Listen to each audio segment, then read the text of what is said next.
Thanks so much for the opportunity to speak today about interoperability within the System of Environmental Economic Accounting, or SEEA. I'm excited to be here, and before I get started, I'll just add that while I'll be focusing on SEEA, the concepts and principles I'll be talking about today certainly apply to adjacent topics as well as many other broader scientific data and model integration challenges. So you've heard about interoperability all week. The definition I'll be using for today's talk is the ability of independently produced scientific content to work together with minimal effort. And the asterisk is here to remind us that when we talk about high-level interoperability, it's implied that we mean computational pipelines. So models and workflows need to support interoperability as well as data and data itself. I'll be using some definitions here from Heiler 1995 in talking about semantic and syntactic interoperability. In this case, syntactic interoperability implies compatible data formats and communication protocols, while semantic interoperability on the right means a data transfer where a receiving system can understand the meaning of exchanged data and reuse it appropriately. This is more complicated. It's an area that my colleagues and I have been working on for many years, and we think we have the basic tools and principles to be able to do it, and think that given the volume of science and the importance of the problem, that it's critical that we as a scientific community start to understand and coalesce around semantic interoperability. Why does this matter? In a nutshell, we need faster, better, and more integrative science. The status quo of science for years has been that we do a very painstaking set of work around the integration of often geospatial and other types of data around understanding and using the best scientific models. And this is a very slow process. At the end of the day, hopefully these data go into a data repository, but not always. Now, of course, cloud computing and cloud-based resources are changing this and have changed it quite a bit in recent years. But I think the status quo prevails, that there's still quite a bit of burden placed on the scientists to understand and manage all the data and models. And that just becomes less and less possible as the science continues to grow at the explosive rate that it has in recent years. So the world that we've been working toward and envisioning with semantic interoperability is underpinned by the semantic web. And in this case, we have a world where experts are contributing data and models and their knowledge of when and how to reuse them in a way that by design is interoperable and where a machine can combine and execute data and models at the request of users. This paradigm means that we can have a much more fast, responsive, timely, and ideally better and integrative set of science that gets done in response to user needs. Another way to look at this is that any individual modeler, no matter how expert, only has an understanding of a limited number of data sets and models. But there are quite a bit of other data and models out there that the modeler doesn't know about, may not understand, and which could be highly useful for their problem. If those data sets and models are available in a global knowledge commons, these could be used by the modeler. And even better, if the modeler is able to contribute their own data and models to that global commons, these two sets of data and models can interact and work together, and others can reuse these and have a better base to draw on for science for yet other distinct challenges. Of course, the main draw of semantic interoperability is the ability to do integration through machine-supported interoperability, producing automated maps, reports, and provenance. And then ideally, also the iterative updating of models as new data become available. That's the view from the perspective of an individual modeler. When we think about this at the country scale for something like SEEA, a country, when it's implementing SEEA, in my mind, goes through a circular process where they figure out which accounts they want to compile, they assess and assemble the available data and models. Skipping ahead to step 4 here, they test, publish, and validate accounts, and then they do periodic reassessments to integrate new data and models as they become available.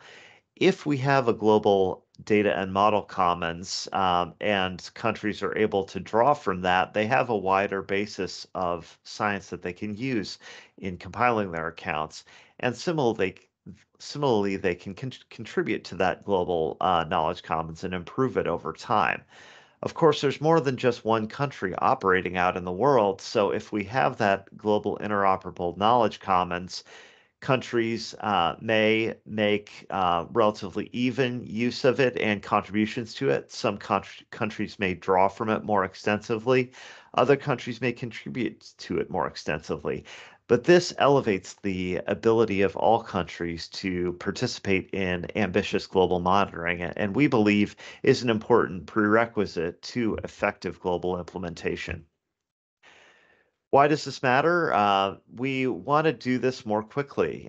We want countries to be able to independently produce, use, and institutionalize ecosystem services and other knowledge. And their ability to do so is growing, but I would argue it's growing too slowly. We may be able to do it more quickly if, as the status quo improves and as better knowledge and tools become available. But I think with a coordinated global focus on interoperability, we can do this more quickly, and that's to everybody's interest in today's environment with the very large sustainability challenges we face as a global community.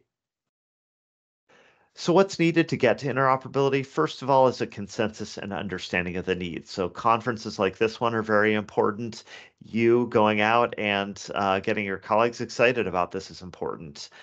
We need platform agnostic, machine actionable data and models. I'll talk a little bit more about this in the coming slides. We need semantics that can describe data and models and that AI can navigate to assemble data and models. And we need to pay attention to and reduce hidden costs. Again, some of these building blocks, the semantics are a language to describe scientific observations. The open and linked data need to be machine actionable, and there are a number of considerations listed here that we should follow for that. Similarly, with models, we need to have those be machine actionable, not just in public code repositories, but also have machines able to act on them and to have semantic annotations of their own. And we need to be able to define guardrails on when it's most appropriate to reuse a particular data set or model. So starting with the semantics, I'm encouraged by the fact that the four papers cited here, produced by independent groups, have come to a similar set of solutions for complex data interoperability across scientific disciplines.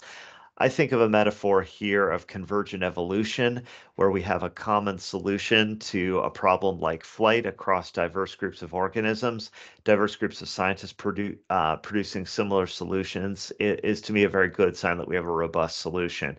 And very briefly, I won't go into a lot of detail, but some of the key concepts here are that we ought to be using very small atomic concepts that we can build into more complex concepts rather than just making a very long list of the complex scientific phenomena that we want to describe.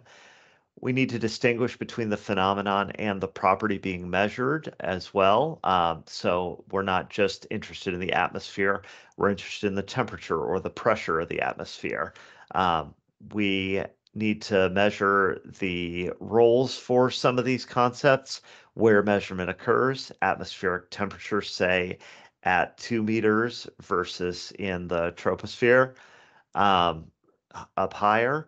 We need to account for different measurement methods, whether something is modeled or directly measured by an instrument and what type of instrument.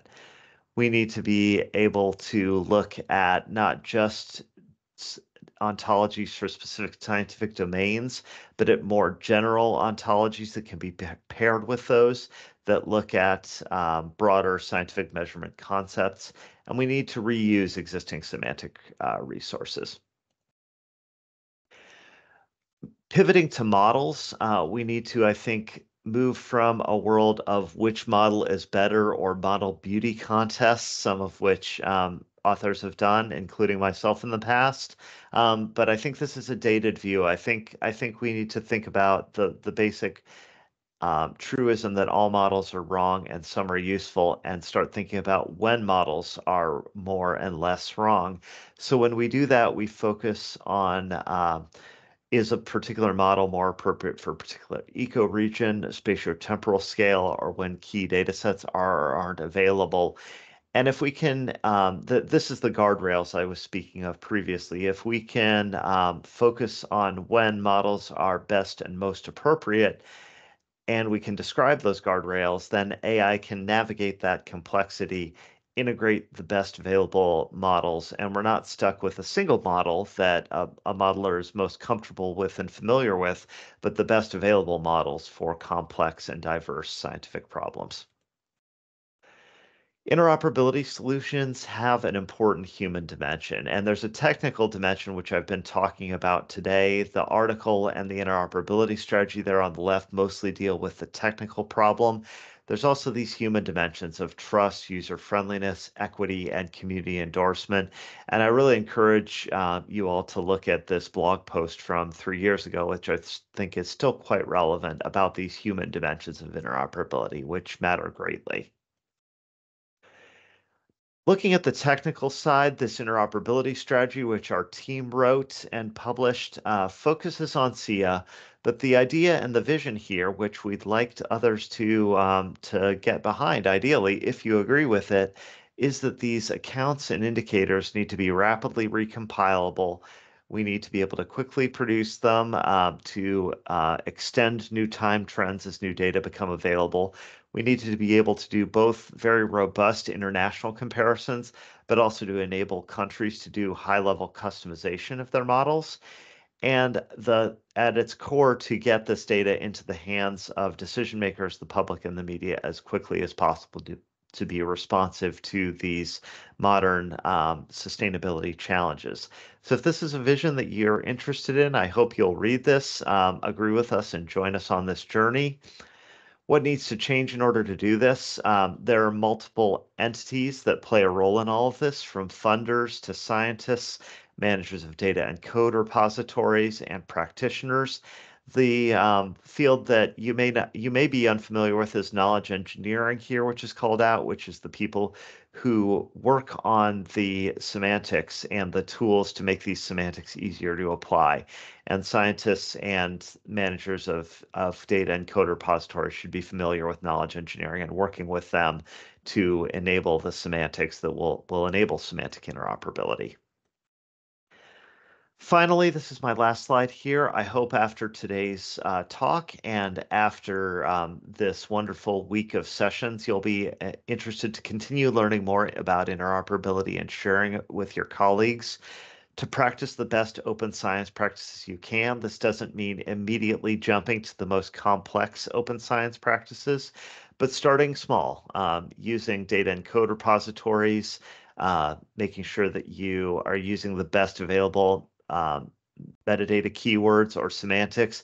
And then as time goes on, progressing to more advanced shared semantics and best practices for reusable and machine actionable data and models.